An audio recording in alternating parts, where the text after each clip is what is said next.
¿Quieres paz? Prepárate para la guerra. Y no existe paz desarmada.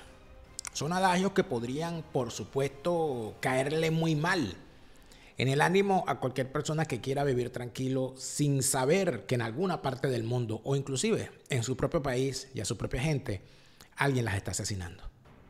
Estamos hablando de que entre Irán e Israel ha vuelto a estallar un conflicto que se esperaba desde hace bastante tiempo. Y por supuesto, todo se ve cada día más negro, más oscuro y más difícil. Sin embargo, habría que preguntarse, ¿por qué? ¿Para dónde va esto? ¿Dónde termina todo esto? ¿Qué consecuencias nos traen a nivel global? ¿Y en qué puede terminar toda esta situación? Hay gente que está en el terreno y que nos muestra lo que está pasando. Hay gente que conoce del tema y nos lo está explicando. Y en las sumas y las restas, amigos míos, lo que hay son cañonazos. Bueno, ahora estamos viendo varios misiles. Bueno, no puedo. Hay varias centellas que se están... que están sobrevolando el cielo de Haifa en este momento. Intento enfocar para ustedes. Estamos en directo. El ejército de Israel lanzó la operación León Naciente. Se trata del peor ataque en suelo iraní desde la guerra entre Irán e Irak en los años. Estamos hablando de una guerra real. Estamos hablando de una situación sumamente grave que vamos a revisar hoy en Fuera de Orden. Fuera de Orden va a comenzar con Daniel Lara Farías. Nunca podemos olvidarlo. La fase superior de la izquierda es el crimen. La fase superior de la izquierda es el crimen. La fase superior de la izquierda es el crimen. Si los dejas entrar, no los verás salir por la buena. Te partirán las piernas para venderte las muletas. Te expropiarán las muletas y le echarán la culpa a Israel, a Netanyahu, a Ben Gurión, a Golda Meir, a Ariel Sharon, al Mossad, al sionismo. Le echarán la culpa al Shin Bet, le echarán la culpa al Shabbat, le echarán la culpa a las Sufganot. ¿Usted sabe lo que es una Sufganot? Averígüelo. Maravillosa Sufganot. Le echarán la culpa al hummus. Le echarán la culpa al falafel. Le echarán la culpa, no sé, a las hojas de parra, al monte de los olivos. Todos serán culpables menos ellos. Todo el mundo será culpable menos ellos. Te robarán la ceniza y el cenicero, la ropa y el ropero, las flores y el ropero, el muerto y el entierro, la gana de vivir, el monte de los olivos, el santo sepulcro, el muro de los lamentos. Te robarán tu religión, te impedirán creer en Dios, porque hasta Dios, los santos, tus creencias, tu libro sagrado y tu forma de ser la vida te lo van a querer robar, porque así de ladrones son, te robarán la bolsa, la vida, la gana de vivir, la forma de caminar y si te dejas hasta el agua de los floreros. Y si no te gustó es porque muy probablemente tienes una izquierdita por dentro. Yo te recomiendo que te revises bien. Revísate bien esas cosas en las que estás creyendo y esas cosas que estás defendiendo. Date cuenta de dónde estás parado, pegando gritos y ve a tu alrededor. Tú estás pegando gritos a favor de Irán y no te das cuenta que Irán es aliado de todos los regímenes de izquierda que someten a la gente en el mundo. ¿Tú no te has dado cuenta de que Irán no es amigo de ninguna democracia en el mundo? ¿Tú no te has puesto a revisar que en Venezuela, en Nicaragua, en Cuba, el kirchnerismo argentino, los delincuentes petristas colombianos, toda esa gente es amiga de Irán? De los ayatolás. ¿No te has dado cuenta de eso? Y tú vas a defender una posición liberal, conservadora, de derecha, y te vas a poner en la misma acera que unos tipos que son con su turbante y su barba y sus mujeres cubiertas, que nada más se le ven los ojos. Te vas a poner al lado de ellos que son aliados de la izquierda. Creo que eres un pendejo. Perdona que te lo diga, pero tenía que decírtelo. Si no lo estás comprendiendo, mira, yo tengo aquí una piedra para ti, mira. Fuera, sabandija. Para todos los demás, bienvenidos. Tengo que decirte una cosa muy importante. Y es cómo cuando la gente... A mí me llama mucho la atención que quienes son los que dicen que dirigen la acción en contra, como valga la redundancia, como dirigentes políticos, como activistas políticos, quienes dicen dirigir la resistencia contra el socialismo y contra los enemigos de Occidente, contra los enemigos de las libertades, contra los enemigos del mundo libre, le ponen pausa a esa lucha para irse de vacaciones. O consideran que no, ahorita no, porque viene el verano. Y yo no voy a contrariar que hace falta, por supuesto, el esparcimiento y hace falta respirar y descansar. Pero si usted de verdad se cree que esta es una lucha sin descanso, usted debería saber que los enemigos de Occidente y que los enemigos de la libertad no descansan.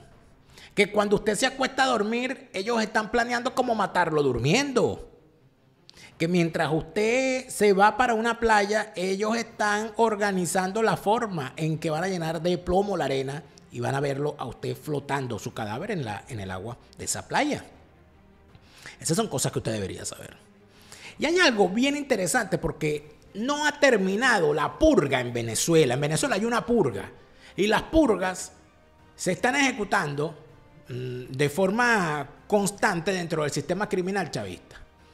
A mí me siguen llegando cientos de audios al día con denuncias en contra de la estructura criminal del régimen chavista, la estructura fundamental, que son estas viejas malditas del CLAP, que si las mandaras para Irán serían tranquilamente estas bichas policiales que salen a perseguir a las mujeres que llevan el velo mal puesto. Quiero que escuchemos cómo siguen persiguiendo a la gente y haciéndole saber, te estamos viendo y te estamos vigilando. Las famosas salas situacionales, que no son otra cosa que estructuras de vigilancia permanente de trabajadores de las empresas públicas. Mire cómo presionan a los trabajadores de las empresas públicas en Venezuela. Estas sabandijas del chavismo para hacerles saber que siguen siendo vigilados. ¿Con quién tengo el gusto? Con la sala situacional de CDG Alcázar. Okay. ¿Aló? ¿Me Sí, escucha? sí. Entonces, lo estamos llamando desde la sala situacional donde se registra el proceso eleccionario de los trabajadores de la empresa. Entonces, por eso estamos consultando si todavía su centro electoral es la Escuela Básica San Antonio. ¿Sí? Ok, muchas gracias por atender la llamada, que tenga feliz día. Okay. ¿Qué fue eso? Se preguntará usted. Eso es un órgano de vigilancia permanente de empleados de las empresas públicas venezolanas, donde los llaman y le dicen, estamos verificando el voto. Usted todavía vota en esta escuela. Ellos saben dónde vota. Ellos saben dónde vota porque tú, para saber dónde vota una persona en Venezuela, lo que tienes que saber es su número de cédula. Y si tú sabes el número de cédula de una persona, el número de cédula de identidad venezolana, que todo venezolano tiene, usted entra en la página web del CNE, coloca esa cédula y el sistema le dice dónde vota esa persona. Por lo tanto, llamar a una persona para preguntarle si todavía vota allí es ridículo, porque ellos saben directamente con la base de datos del CNE, que es pública, dónde vota cada quien. Entonces, ¿para qué llaman? Para amedrentar, para decirle a ese ciudadano, sabemos quién eres, sabemos dónde trabajas y sabemos dónde votas. Y aquí te estamos vigilando. De eso se trata. De regímenes como estos, es que son amigos los iraníes. Bueno, no, Daniel, que no dejes de tocar la marimba, porque aquí la tienes, mira.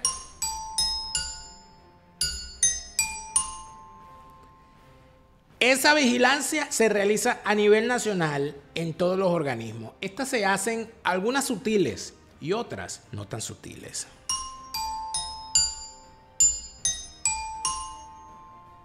No vamos a dejar de denunciar estas cosas porque la gente nos las sigue enviando. Y seguimos, amigos, seguimos. Que no se nos olvide que los iraníes son aliados del chavismo.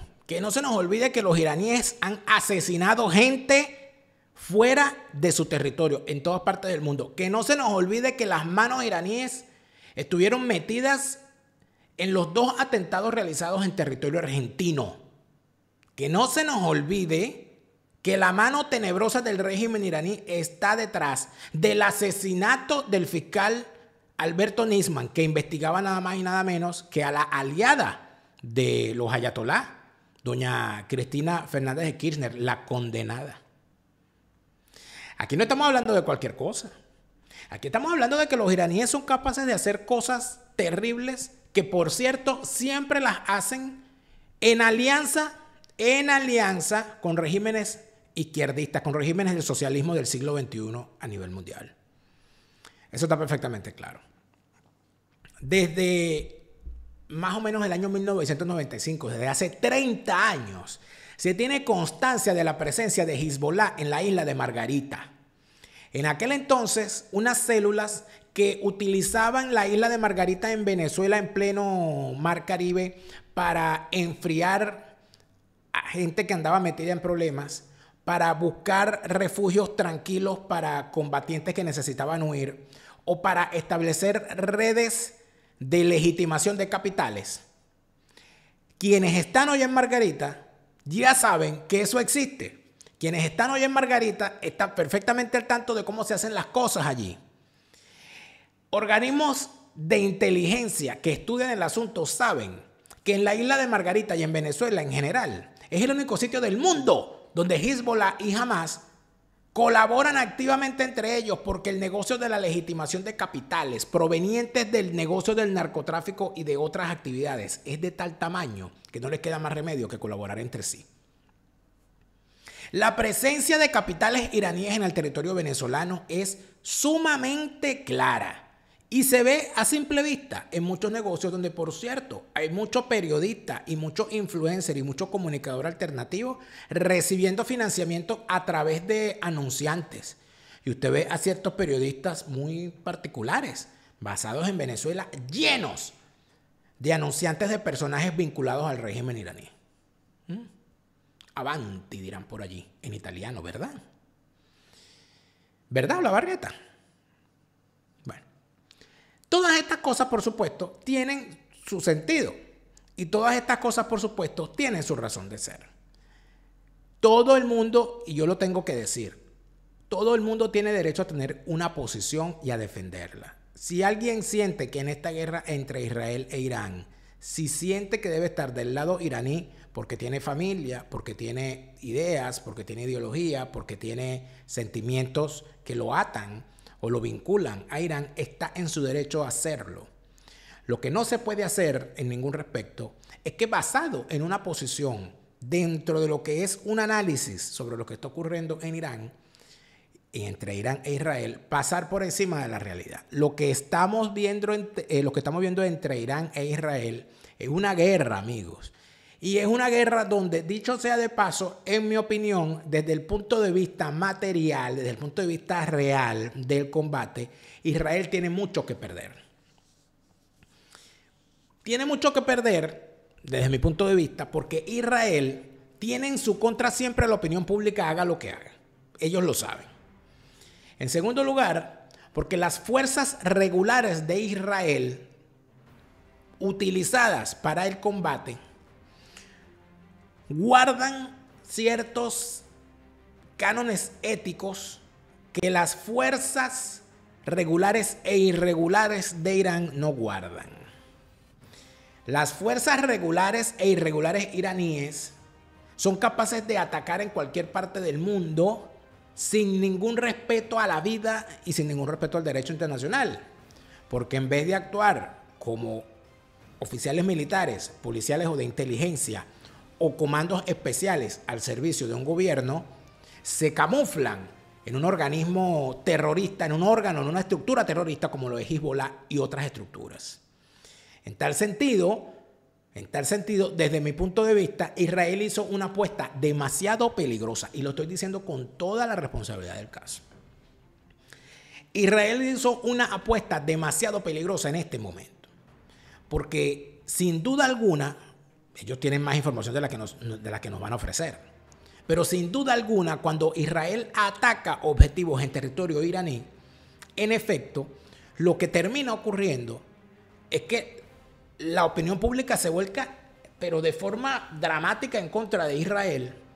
Pero la reacción iraní termina, por supuesto, teniendo un casus belli, al menos desde el punto de vista mediático. ¿Y a qué me refiero con esto? Que Irán tiene puerta franca para responder con toda su fuerza en contra de Israel, porque fueron atacados blancos civiles para acabar con la vida de personajes ligados al régimen iraní. Estas cosas siempre son delicadas, estas cosas siempre son difíciles al momento de evaluarlas. Yo siento que además de eso, en Israel hay un grave problema en este momento. Y ese grave problema, amigos míos, es el desgaste colosal del liderazgo de Bibi Netanyahu. Benjamin Netanyahu, quien dirige el gobierno israelí en este momento, está lo suficientemente desgastado como para haber empezado a convertirse, desde mi punto de vista y opinión, en un obstáculo para la defensa efectiva de Israel, más allá de lo militar, sino también en lo político y en lo mediático.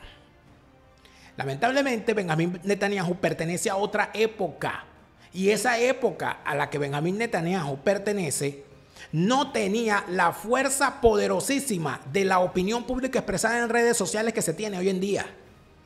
Y lamentablemente no solamente hay, en este mundo de hoy, no solamente hay que tener la razón, sino que también hay que parecer que se tiene y hay que poderla expresar de forma efectiva en los medios alternativos, cosa que no tiene Benjamin Netanyahu. Además de eso, Benjamin Netanyahu tiene un plomo en el ala que no se lo puede curar jamás. Y es que Benjamin Netanyahu llega al poder, de nuevo, bajo el convencimiento de la sociedad israelí de que era un mal necesario porque había graves riesgos para la seguridad, y solo Benjamin Netanyahu podía evitar que Israel se viese otra vez metida en un conflicto en donde fuese la víctima. Eligen a Benjamin Netanyahu, y con Benjamin Netanyahu en el poder, resulta ser que ocurren los eventos del 7 de octubre del año 2024, del año 2023, más de un año, en el que arrasan con población civil las milicias de Hamas, las milicias terroristas palestinas de Hamas, y ocurre toda esta desgracia con secuestrados, muertos, torturados y todo lo que ya sabemos. Entonces el gran planteamiento es, ¿y si se escogió a Benjamin Netanyahu para evitar que esto ocurriera? ¿Por qué Benjamin Netanyahu fracasó evitando que ocurriera esto? Luego está el gran tema. ¿Cómo es eso que Israel tiene capacidades logísticas y de inteligencia para infiltrarse en territorio iraní durante meses y establecer fábricas de drones para atacar desde adentro del propio territorio iraní? Y todas esas grandes capacidades que tiene en el vasto territorio de Irán no lo tuvo dentro de la Franja de Gaza para evitar que ocurriera lo que ocurrió el 7 de octubre del 2023. Son grandes preguntas que quedan en el aire, amigos, y no se pueden ocultar. Por más que uno tenga la simpatía que tiene y el apoyo irrestricto que tiene Israel, porque yo se lo digo claramente, yo estoy con Israel en esta lucha. Y estoy con Israel en esta lucha porque del lado contrario de Israel hay unos sádicos asesinos encabezados por esa lacra que es el ayatolá, que de paso es aliado del socialismo del siglo XXI. Por lo tanto, amigo, el enemigo de mi amigo es mi enemigo también. Pero una cosa es, y aquí no voy a caer en las trampas de la propaganda antisemita, una cosa es que el Estado de Israel tenga que tomar decisiones para su defensa siempre, y otra cosa es que podamos defender todo lo que está haciendo Netanyahu, y a mí me parece que Netanyahu ya cumplió su rol y su ciclo se acabó, y que debe hacerse a un lado. Eso es lo que les digo de arrancada. Y me parece que la apuesta del gobierno de Netanyahu en esta ocasión en contra de Irán parte mal desde el punto de vista de la opinión pública, y siento que desde el punto de vista estratégico también. ¿Ellos saben más que uno? Sí, pero sigo diciendo lo mismo. En cuanto a la opinión pública, Israel lleva todas las de perder en todo conflicto en la zona. Siempre.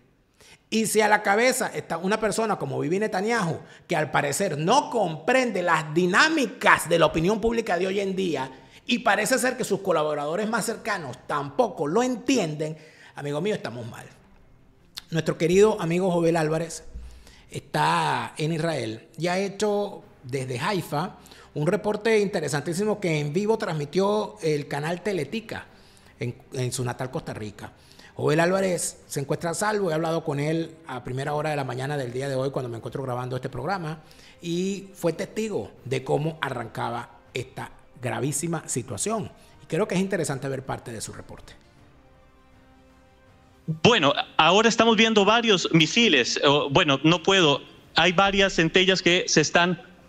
que están sobrevolando el cielo de Haifa en este momento. Intento enfocar para ustedes. Estamos en directo desde el puerto de Haifa, en Israel, donde hay una serie de centellas que están en este momento iluminando el cielo nocturno en medio de este estado de emergencia máximo. Sí. Lo que puedo entender, estamos ahorita en vivo, en estos momentos en directo, para quienes nos están sintonizando, son las 9:14 de la noche en Israel. Esas centellas que estás observando, que van subiendo, tienen que ser, infiero, el domo de hierro, que es ese sistema antimisiles o antiataques que tiene Israel. Lo que pasa es que eso es lo que yo pensaría. Sin embargo, por todo el tiempo que hemos estado aquí en guerra, siempre se escuchan disparos importantes cuando se activa el domo de hierro. Son disparos que no estamos escuchando.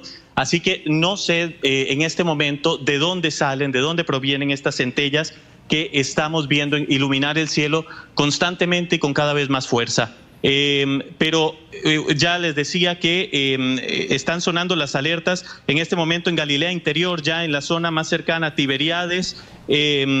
Estamos en este momento en una contingencia, en lo que llaman la alerta máxima o alerta presidencial. Jovel, sí, les escucho. Que te interrumpa. Tenemos señal desde Tel Aviv. Esta es la señal en vivo de la capital administrativa, Tel Aviv, y podemos observar y confirmar que tuvo que haber impacto en algún edificio, porque vemos la columna, o al menos dos columnas de humo importantes. Exactamente. De al menos uno o dos, ya sean drones o misiles, no podemos confirmar en este momento, no porque podemos es muy temprano, pero sí se ve que ha habido impacto importante en alguna edificación en Tel Aviv. Exactamente, ahora estoy viendo la imagen que ustedes ven, pues es un ataque que pues ha puesto en alerta a todo el país. Aquí en el norte, en la capital administrativa Tel Aviv, a una hora de aquí, estamos viendo imágenes en vivo. En efecto, no tengo en este momento confirmación de si se trata de un ataque yemení o de Irán, pero estos son, como les decía, los dos escenarios que estábamos esperando. Es que el grave problema aquí, amigos, y por eso es que hago el llamado de atención al respecto.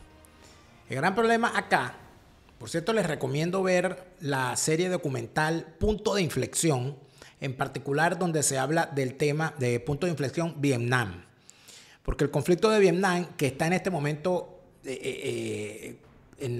digamos, desde el punto de vista académico, en la cumbre de su revisión, porque ya ha pasado suficiente tiempo, se han desclasificado muchos documentos y todavía hay vivos personalidades, líderes y participantes, tanto de Vietnam del Sur como de Vietnam del Norte, como de los Estados Unidos, que pueden hablar del conflicto. Y allí hay un tema sumamente importante del cual a mí siempre me ha llamado la atención. Y es que se habla de la política como si quienes la dirigen no fuesen seres humanos también. Con complejos, con taras, con mentiras, con equivocaciones, con fanatismos, etc. En esta serie documental que les comento, hay algo que me llamó mucho la atención que relata, por cierto, el superveterano reportero de los Estados Unidos, Dan Rader. Y Dan Rader habla de cómo él consideraba al presidente Johnson, a Lyndon B. Johnson, como un tipo que tenía problemas en una especie de complejo de inferioridad frente a su gabinete, porque ese gabinete no era de él, él lo heredó. Él llegó a presidente por accidente por el asesinato de Kennedy, y el gabinete que tenía era el gabinete de Kennedy, donde habían unas luminarias de la categoría de Kennedy, a los cuales Kennedy quería muchísimo, porque Kennedy era un tipo formado y todo aquello, y creó un staff de luminarias donde la estrella más fulgurante era ese personaje que era Robert McNamara. Que si nos ponemos a revisar a Robert McNamara, estamos hablando de un tipo que debió haber terminado en un tribunal penal. Porque Robert McNamara, se habla de Kissinger. No. Si usted revisa a McNamara, Kissinger es un niño de pecho al lado de McNamara. O sea, la forma en que McNamara empujó con mentiras la guerra de Vietnam, las acciones en Vietnam, de una forma irresponsable que llevaron a lo que llevaron al final, usted se da cuenta de que en efecto había un factor humano, lo que se habla siempre en la aviación, el factor humano en el ejercicio de la política que llevó al desastre y que lleva muchas veces al desastre. Eso siento yo que hay que evaluarlo en este momento. En el caso del conflicto israelí, ¿es que acaso Netanyahu, herido en su orgullo de halcón, herido en su orgullo del protector máximo del pueblo israelí, al no haber podido proteger al pueblo israelí de lo que ocurrió el 7 de octubre del 2023 con el ataque de Hamas, decidió sacarse, como dicen por ahí, sacarse la espinita, lanzándose una guerra de prestigio contra Irán con las consecuencias que esto va a tener? Porque el gran planteamiento que me decía siempre mi profesor de teoría de las relaciones internacionales, Manuel Carrillo siempre me decía, mira, los rusos también juegan. Esa frase de los rusos también juegan. Usted no puede esperar en un juego disuasivo que usted tenga armas secretas para atacar al enemigo y que el enemigo no las tenga. ¿Cómo sabe usted que usted ha sembrado de infiltrados el territorio del enemigo y el enemigo no ha hecho lo mismo con usted? Parece ser que eso no lo calculó Bibi Netanyahu. Yo lo que le podría decir a Bibi Netanyahu, necesitas comunicarte mejor, Netanyahu. Mira, mejora tu comunicación para que mejores tu vida. Eduardo Villegas es tu coach de comunicación. Nunca está de más comunicarte de forma efectiva. Hay gente que cree que esto nada más es para dirigentes políticos, que esto nada más es para empresarios, pero es que todos nos comunicamos. Todos necesitamos comunicarnos mejor y Eduardo Villegas, tu coach de comunicación, está allí para ayudarte a comunicarte mejor, porque comunicarte mejor es mejorar tu vida. ¿Nos vamos o no nos vamos para Escocia? Bueno, ¿qué más quisiera yo que agarrar en este momento una lancha desde Rostock y llegar allí? Bueno, descubrí en estos días que hay un crucero que sale de Hamburgo, directo para Escocia. Oye, quizás lo que no sé es en qué momento del trayecto se pone uno el kilt y en qué momento empieza a sonar la gaita. Lo que sí sé es que yo me monto en ese barco de Hamburgo para Escocia y voy bebiendo whisky en todo el camino. Hablemos de Escocia en castellano, prepara tus viajes a Escocia, pero en tu idioma. Hablemos de Escocia en castellano, tus vacaciones en Escocia en cualquier momento, pero en tu idioma. Hispanidad, abogados y asesores. El bufete número 1 en materia de extranjería en España. Hispanidad, abogados y asesores, déjate representar en tu caso migratorio, en tu obtención de visa y todo lo relacionado al tema de la extranjería en España por el mejor bufete en la materia. Hispanidad, abogados y asesores en España con todas las de la ley. Y nunca olvides que el mejor momento para comprar una póliza fue ayer. Mira que las cosas ocurren, ¿no? Entonces uno anda muy tranquilo y de repente hay una guerra. El mejor momento para comprar una póliza fue ayer. El segundo mejor momento es hoy. Mañana puede ser demasiado ayatolá caminando por la calle. Si yo fuese el ayatolá, yo no salgo ni a comprar pan. Dios mío, qué miedo. Pólizas de seguro de salud y de vida en los Estados Unidos. Pólizas de seguro de viaje donde quiera que estés y a donde quiera que vayas. Y si se trata de asegurar que tu patrimonio en los Estados Unidos quede en manos de tus herederos y no en manos de una corte sucesoral en un juicio larguísimo, el fideicomiso en vida es la solución que te ofrece tu asesor Gustavo para que te asegures bien. Una de las personas que considero yo es bastante ecuánime en la forma en que revisa la realidad del Medio Oriente, siendo judío, pero que su experiencia habla por él mismo. Yo tengo a 3 referentes. Uno de ellos es Sale Mergui, que es corresponsal del Mundo de España allí en Israel. Hace unas crónicas y unos reportajes muy buenos. Un saludo a Sale Mergui. A Blumenthal, que fue uno de los corresponsales también de CNN. Y a José Levi, porque cada uno de ellos en sus distintas posiciones, siendo los 3 hebreos, comprenden el asunto desapasionadamente. Y amigos, el análisis hay que hacerlo sin pasión. Por supuesto que todos somos humanos y todos tenemos una posición. No se trata de que yo me voy a convertir aquí en enemigo de Israel, que no lo voy a hacer jamás. Pero de lo que sí se trata es de entender que hay cosas que están ocurriendo que no deberían haber ocurrido y que hay cosas que deberían haber ocurrido que no están ocurriendo. El análisis de José Levi. Los israelíes aseguran que se trata de una guerra que más que días se prolongará durante semanas. Y todo esto cuando vemos que siguen los bombardeos en ambas direcciones. Hemos visto al primer ministro israelí, Benjamin Netanyahu, visitar uno de los lugares donde más víctimas mortales ha habido en la zona de Bat Yam, al sur de Tel Aviv.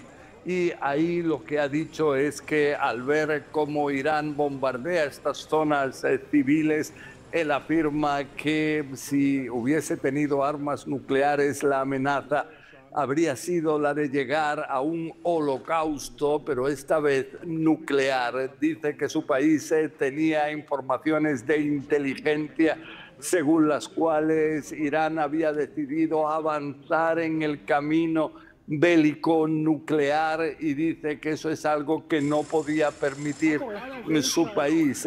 Tampoco por lo que algo así pudiera haber significado de amenaza para en general la comunidad internacional, el mundo. Y esto cuando él también dice que según estas informaciones, en 6 años los iraníes habrían querido llegar a tener un total de 20.000 misiles balísticos y asegura que algo así también era una amenaza existencial para su país y por eso decidieron actuar. Vemos de su parte que en Irán llaman a la población israelí a alejarse de las zonas militares israelíes, a las zonas también donde se realizan investigaciones que tienen implicaciones militares. Y esto cuando también ocurre algo similar en Teherán, donde Israel llama a la población de la capital iraní a alejarse de todas las zonas relacionadas con el ejército, con las actividades nucleares de este país.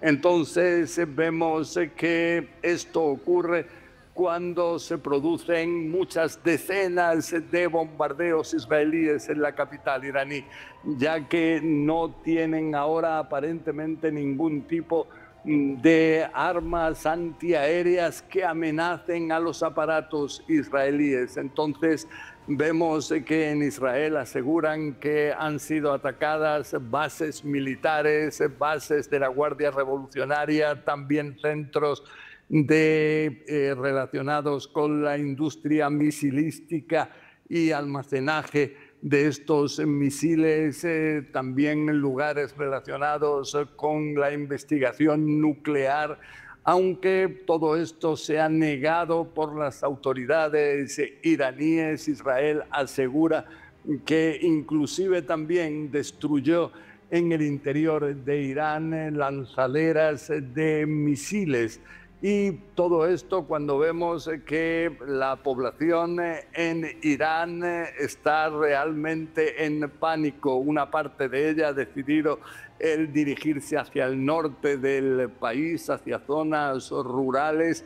Otra está también encontrando refugios en los metros para así protegerse de los bombardeos israelíes. Se sabe de decenas de víctimas mortales y todo esto cuando es de señalar que también hay bombardeos israelíes contra objetivos misilísticos de Irán en distintas zonas del país e inclusive las fuerzas aéreas de Israel llegaron a un aeropuerto a 2.300 kilómetros de distancia de Israel. Nunca la aviación de este país había llegado tan lejos para destruir ahí un avión de repostaje iraní. Y todo esto cuando vemos que Donald Trump intenta ver si existen fórmulas que permitan llegar al fin de la violencia. Él dice que hay contactos para intentar conseguir algo así. También otro aspecto es que ahora lo que dicen los israelíes es que no son ciertas las informaciones de que Donald Trump se hubiese negado a autorizar que Israel pueda terminar con la vida del líder supremo de Irán, el ayatollah Ali Khamenei. Dicen en Israel que por ahora algo así no es actual, pero junto a esto lo que sí es que el primer ministro Netanyahu asegura que el 80% de la población de Irán va en contra del régimen de Khamenei y asegura que esto llevará a que quizás al final la población pueda permitir la caída de este régimen. Bueno, deseos no preñan, señor Netanyahu. Yo vuelvo y repito, Israel tiene el derecho a defenderse, los israelíes tienen derecho a existir, pero el hecho de que exista el Estado de Israel no significa que no pueda existir, tal y como lo ordena la resolución de las Naciones Unidas al respecto del año 47, un Estado palestino, cosa que no han querido fundamentalmente los palestinos, que se han dejado abrazar por el radicalismo terrorista.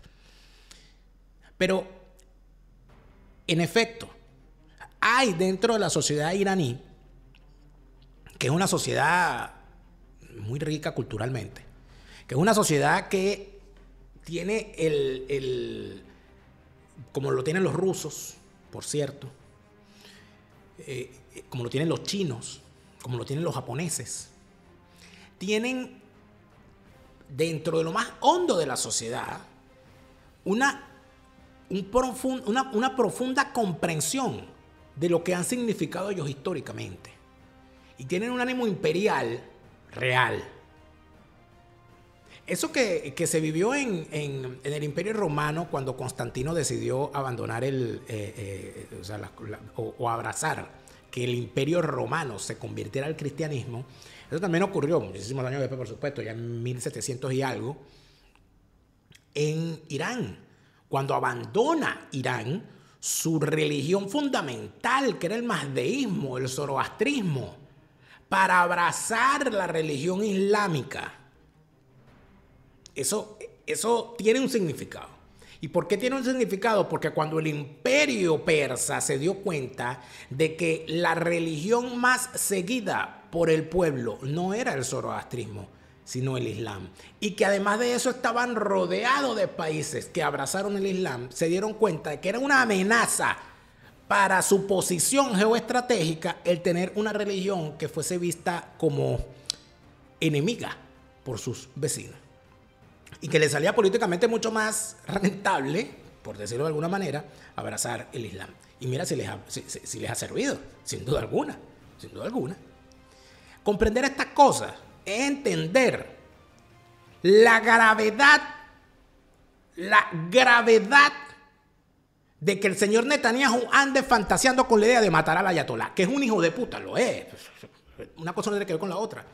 Amigos, pero si hay, como lo dice Netanyahu, un 80% de la población, un 80% de la sociedad, un 80% de los iraníes en contra del ayatolá, ¿tú crees que mandando a la gente a huir despavorida porque caen misiles en áreas civiles, tú vas a lograr que esa gente tumbe al ayatolá? No, esa gente lo que va a hacer es nuclearse alrededor de quien le ofrezca protección. Y los únicos que le van a ofrecer protección son estos militares y estos radicales. Aquí viene una ola de radicalización en Irán. Porque cuando una madre tiene que huir con sus hijos a la estación del metro, cuando un padre tiene que esconderse, tiene que ir un padre a dejar a sus hijos en un sótano y él irse a agarrar el fusil en el campo de guerra, amigos, ninguna persona escondida en un sótano para protegerse de unos misiles se va a poner del lado del que lanza los misiles. Por eso es que le digo que la decisión, desde mi punto de vista, del señor Netanyahu estuvo tomada sin contar con todas las aristas o quizás contando con ellas. Yo no sé si es que Netanyahu quiere apretar el botón de Jumanji. Yo no sé si es que el señor Netanyahu es una de esas personas que está decidido a dejar el mundo peor de lo que lo encontraron. Porque además de esto, no sabemos hasta qué punto Estados Unidos va a tener que terminar arrastrando a sus soldados a esta guerra también. O sea, que estamos hablando de una situación, amigos, que sabemos dónde comenzó y no sabemos dónde va a terminar. Y fíjate que el propio José Levi lo dice, bueno, los mandos israelíes están diciendo que esto es una guerra que podría no durar días, sino semanas. Días, sino semanas. Amigos, si tienen siglos en esto. Décadas lleva ya este conflicto. Semanas. ¿De qué me estás hablando? ¿Qué me estás hablando? El capitán Gorgojo tiene que ser derrotado. Esta es la guerra que yo quiero pelear. La guerra contra el temible capitán Gorgojo en la guerra de las arepas. Un juego de mesa. Esa es la guerra que a mí me gusta. La guerra donde se juega en la mesa, amigo. El juego de mesa que está transformando la forma de enseñarle a tus hijos sobre nuestra gastronomía. El pasado domingo yo mostré unas cosas maravillosas en mi cuenta en Instagram con respecto al queso que utilizo yo para las empanadas. Pero si tú quieres saber más de nuestra gastronomía y de nuestras arepas, sigue a la gente de La Guerra de las Arepas en su Instagram y compra el juego La Guerra de las Arepas, para que derrotes con tus hijos al capitán Gorgojo mientras aprendes de nuestra gastronomía. Síguelos en Instagram. @dearepamasterchef. @dearepamasterchef. La lucha contra el capitán Gorgojo apenas comienza. Y el doctor Ricardo Pérez, atención, si son muchas las arepas que se están acumulando en tu organismo y resulta ser que el sobrepeso sientes que te está ganando la batalla, esa batalla tienes que darla con la responsabilidad que un médico de la categoría del doctor Ricardo Pérez te puede otorgar. El doctor Ricardo Pérez es el cirujano estético número 1 de la Florida, a la cabeza del mejor equipo de cirujanos plásticos en el Doral Miami, porque no se trata de irte para la farmacia a comprarte los Ozempic y andar por allí por la vida como si tú fueses una estrella de cine sin la debida guía médica que esto amerita. Y además de eso, el acompañamiento nutricional, que es lo más importante. Ahora ya con el doctor Ricardo Pérez, el cirujano estético número 1 de la Florida, a la cabeza del mejor equipo de cirujanos plásticos en el Doral Miami. Easy Tax to Go te busca a ti, que estás en los Estados Unidos y quieres tener tu negocio propio y quieres adentrarte en el universo de la preparación de impuestos. Easy Tax to Go te va a dar la formación en el área y te va a dar su marca para que bajo esa marca de Easy Tax to Go te conviertas con tu propio negocio en un preparador de impuestos para terceros, para personas, para corporaciones y, por supuesto, con una actividad que no se para durante todo el año. Easy Tax to Go con su analista estrella Merangel Lanten y el muchacho de la película, Leonardo García. No te olvides mi libro, Una Mesa de Tres Patas, donde relato toda la barbaridad que ha ocurrido en Venezuela. Si tú quieres saber qué va a hacer el socialismo si los dejas entrar en tu país, no dejes de leer el libro Una Mesa de Tres Patas. El ajuste de cuenta con la politiquería venezolana en su segunda entrega, que te puede enseñar muchísimo de lo que hace el socialismo cuando se mete en las venas y en el torrente sanguíneo de una nación. Una Mesa de Tres Patas está a la venta a nivel mundial en Amazon. Si estás en Europa o en los Estados Unidos y quieres comprar este libro dedicado, autografiado, comunícate conmigo a través de los números telefónicos que dejamos aquí, a través del correo electrónico y el número de WhatsApp que tienes también en pantalla. Hacemos todas esas entregas. Allí también, cuando mandas un mensaje, te llega el enlace para que te unas al canal informativo que tenemos con todas las noticias, cómo se divirtieron el fin de semana. Y hoy hay Rocola de la Vida. Después de la emisión de este programa, la Rocola de la Vida con la canción que le dedicamos a quién le dedicamos la canción esta semana. Creo que es a Cristina, ¿no? Porque preguntamos en nuestro canal de WhatsApp la semana pasada, ¿qué canción le dedicaría a usted a Cristina, la condenada? Y la encuesta arrojó unos resultados y con esos resultados hicimos una Rocola de la Vida. ¿Usted la quiere escuchar? Ya, tienes que mandar un mensaje ya al número para que te llegue el enlace a nuestro canal de WhatsApp y puedas escuchar la Rocola de la Vida con esa selección musical que escogieron ustedes a través de la encuesta que hicimos la semana pasada. Únete al canal para que nos divirtamos juntos todos los días en nuestro canal de WhatsApp. Recuerda que es un canal, no un grupo. Es decir, no vas a estar chateando, no, es un canal informativo solamente. ¿Quién es quién en esta guerra? ¿Qué tiene Israel y qué tiene Irán? Por supuesto que lo que tienen nunca lo vamos a saber completamente, porque ni pendejos que fueran, ¿verdad? La gente de la BBC que está haciendo unos muy buenos reportajes, por cierto, hay que reconocer el profesionalismo de este joven venezolano que trabaja para la BBC y que hace estos reportajes que siempre tienen mucho que aportarle a la comprensión de los conflictos, independientemente de la posición ideológica que tiene la BBC, que siempre está un poquito para allá, para la izquierdita, un poquito rojita. Es interesante ver también los puntos de vista y los análisis que se hacen. Fíjense el balance militar que puede hacerse, según la BBC, entre Irán e Israel. Atención. Primero recordemos que Irán es un país mucho más grande que Israel y su población, cerca de 89 millones de personas, es casi 10 veces mayor que la de Israel, de casi 10 millones. También tiene alrededor de 6 veces más soldados en servicio que Israel. Hay 600.000 soldados activos en Irán, mientras que Israel tiene 170.000, dice el Instituto Internacional de Estudios Estratégicos. Ahora, para analizar su capacidad militar, partamos del principio de que ambos países pueden tener una capacidad significativa de defensa que mantienen en secreto. Pero comencemos por el gasto de defensa. Según el Instituto de Investigaciones para la Paz de Oslo, Israel gasta más en su presupuesto de defensa que Irán, lo que le proporciona una fuerza significativa en cualquier potencial conflicto. Mientras Israel destina el 4% de su Producto Interno Bruto a la defensa, Irán utiliza el 2%. Según ese mismo instituto, el presupuesto de defensa de Irán fue alrededor de 7.400 millones de dólares estadounidenses entre 2022 y 2023, mientras que el de Israel fue más del doble, alrededor de 19.000 millones de dólares. Más allá del dinero que gastan, veamos ahora quién tiene la ventaja tecnológica. Las cifras del ISS también muestran que Israel tiene 340 aviones militares listos para el combate, lo que le da una ventaja en ataques aéreos de precisión. Tienen aviones con alcance de ataque de larga distancia y otros de alta tecnología que pueden evadir radares, además de helicópteros de ataque rápido. ¿Con qué cuenta Irán?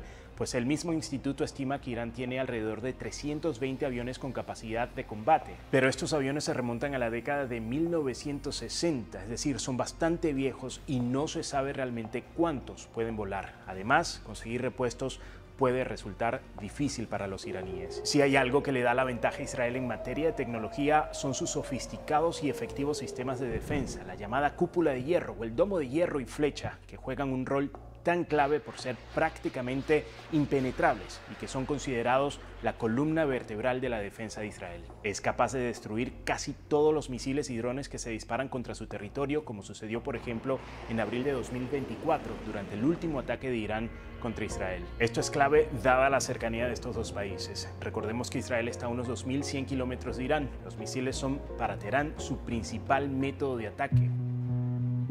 El programa de misiles de Irán se considera el más grande y diverso de Medio Oriente. En 2022, el general Kenneth McKenzie, del Comando Central de los Estados Unidos, dijo que Irán tenía más de 3.000 misiles balísticos. Irán ha llevado a cabo un extenso trabajo en sus sistemas de misiles y drones desde la guerra con su vecino Irak en la década de 1980, donde ha desarrollado misiles y drones de corto y largo alcance. Los analistas, por ejemplo, que estudian los misiles que han sido dirigidos a Arabia Saudita por los rebeldes hutíes, han concluido que fueron fabricados en Irán. Según el proyecto de defensa del Centro de Estudios Estratégicos e Internacionales, Israel también exporta misiles a varios países. Aunque, según Tim Grimplay, del diario británico especializado en defensa Defense Eye, la gran ventaja de Israel es su poder aéreo y sus armas guiadas. Por lo tanto, tiene el potencial de lanzar ataques aéreos contra objetivos clave en Irán. Por eso este analista piensa que es muy poco probable que Israel se aventure en una guerra terrestre con Irán y que más bien la estrategia sea atacar puntos estratégicos iraníes desde el aire. En el pasado, figuras militares y civiles iraníes de alto perfil han muerto en ataques aéreos, como ocurrió también en este último ataque, aunque en varias ocasiones Israel no se ha atribuido, pero tampoco ha desmentido la responsabilidad de los ataques. Se supone que Israel tiene sus propias armas nucleares, pero mantiene una política oficial de ambigüedad deliberada. Por ejemplo, un informe del Parlamento británico publicado en 2022 calcula que cuenta con un arsenal aproximado de 90 ojivas nucleares. Teherán niega que esté, por su parte, intentando utilizar su programa nuclear civil para convertirse en un estado con armas nucleares, pero numerosos expertos internacionales están preocupados por el aumento en la producción iraní de uranio enriquecido, pues se acerca cada vez más a los niveles requeridos para su uso con fines bélicos. De hecho, 19 de los 35 países de la Junta del Organismo Internacional de Energía Atómica votaron a favor de una moción presentada por Estados Unidos, Reino Unido, Francia y Alemania, en la que se expresa preocupación por las reservas iraníes de uranio enriquecido que puede utilizarse para fabricar combustible para reactores, pero también para armas nucleares. ¿Usted confiaría Las tensiones entre Irán e Israel. ¿Usted confiaría en un país como Irán con armas nucleares? ¿Usted confiaría en el ayatolá teniendo un arsenal nuclear? ¿Usted cree que tendríamos un mundo mejor si los iraníes tuviesen armas nucleares? Son preguntas sencillas. Preguntas sencillas. ¿Usted cree que la forma como Benjamín Netanyahu decidió llevar a cabo este ataque beneficia a Israel en este momento? Yo creo que no. Yo creo sinceramente que Benjamín Netanyahu ha confundido las necesidades de Israel con sus necesidades políticas. Y creo que el viejo concepto de las guerras de prestigio en este momento se está convirtiendo casi que en una guerra personal de Benjamín Netanyahu en medio de una vorágine de eventos desatados desde que el 7 de octubre del 2023 esos malditos asesinos del terrorismo palestino de Hamas entraron al territorio israelí, causando la desgracia que causaron sin que ese inconmensurable liderazgo protector de Benjamín Netanyahu pudiera evitarlo. ¿Por qué razón tienen capacidad las fuerzas de inteligencia de seguridad y los comandos de Israel para infiltrarse en territorio iraní y hacer todo lo que se hizo en esta ocasión en una audaz acción? Y no tuvieron la misma capacidad para evitar en un territorio mucho menor y mucho más cercano y mucho menos protegido como es el de los territorios de Gaza, y no pudieron evitar que hicieran la desgracia que le hicieron a la población civil israelí. Entonces, aquí lo que está sobre la mesa, amigos, es la capacidad de un liderazgo para comprender los graves retos que tenemos en el mundo de hoy. Lamentablemente tenemos unos líderes analógicos en un mundo digital. Tenemos un Benjamín Netanyahu que cree todavía que estamos en el medio de la guerra de los 6 días. Cuando ya estamos en medio de guerras híbridas que se ganan y se pierden en las redes sociales y que se ganan y se pierden en la opinión pública. La opinión pública mundial va a estar siempre contra Israel mayoritariamente. Es lamentable, pero es así. El antisemitismo se ha convertido en el antisionismo y cualquier excusa de los antisemitas es válida para buscar justificar los ataques a Israel. En tal sentido, darle la oportunidad a los enemigos de Israel de abandonar cualquier posición moderada y lanzarse a la yugular del Estado de Israel es poner en riesgo la propia existencia de ese Estado. Yo creo que Benjamín Netanyahu se ha equivocado en esta ocasión. Y entonces es aquí donde entra el otro grave problema. ¿Quién le pone el cascabel al gato? ¿Quién va a llamar a la sensatez en esta ocasión? Debería hacerlo los Estados Unidos. Sin embargo, uno se pregunta, ¿y es Donald Trump el liderazgo morigerador en este caso? ¿O va a ser la gasolina del incendio? A mí me da hasta miedo esperar lo que va a decir Donald Trump en todo esto. Porque en el pasado se decía que los mejores avances que se daban en los procesos de paz en el Medio Oriente era cuando se combinaba un presidente republicano con un gobernante conservador en Israel o un presidente demócrata y un gobernante del laborismo en Israel. Que esa era la forma en que mejor se manejaban las cosas porque de alguna manera iban ahí un poquito más amarrados. Bueno, yo no sé qué es lo que pretende en este momento Benjamín Netanyahu. Y hay otra gran preocupación, el relevo. El relevo a la vista, no lo tenemos. El relevo a la vista no lo tenemos. Y hay otra preocupación adicional. La incapacidad manifiesta del liderazgo europeo para hacer algo en medio de conflictos internacionales que han sido causados por esos viejos imperios europeos. Yo estaba leyendo el fin de semana, retomé la lectura del libro de Barbara Tuchman, Los cañones de agosto. Es imposible hablar de lo que está ocurriendo en el Medio Oriente sin remitirnos a lo que ocurrió en la Primera Guerra Mundial. Porque prácticamente lo que estamos viviendo hoy en el Medio Oriente es consecuencia de los conflictos no resueltos, desde la caída del Imperio Otomano y de la participación de los viejos imperios europeos en el reparto mundial que terminó causando la gran mayoría de los conflictos que tenemos hoy en día. ¿Y Europa dónde está? Se pregunta uno. Y la otra gran pregunta, ¿y China? ¿Y Rusia? ¿Y Ucrania? Amigos. Esto está peor de lo que nosotros pensamos a simple vista. Y solo basta decir lo que decían las abuelas. Que Dios nos agarre confesados. ¿Y que al ayatolá qué le va a pasar? No sé. Usted se imagina que el ayatolá se acueste a dormir esta noche y de repente se le aparezca al lado en un sitio caliente Chávez. ¿Dónde está Chávez? Tú, Chávez. Te lo repite Lara Farías. Chávez se murió y no vuelve. No te deprimas, siente alegría. Escucha bien lo que te estoy diciendo. Te lo repite Lara Farías.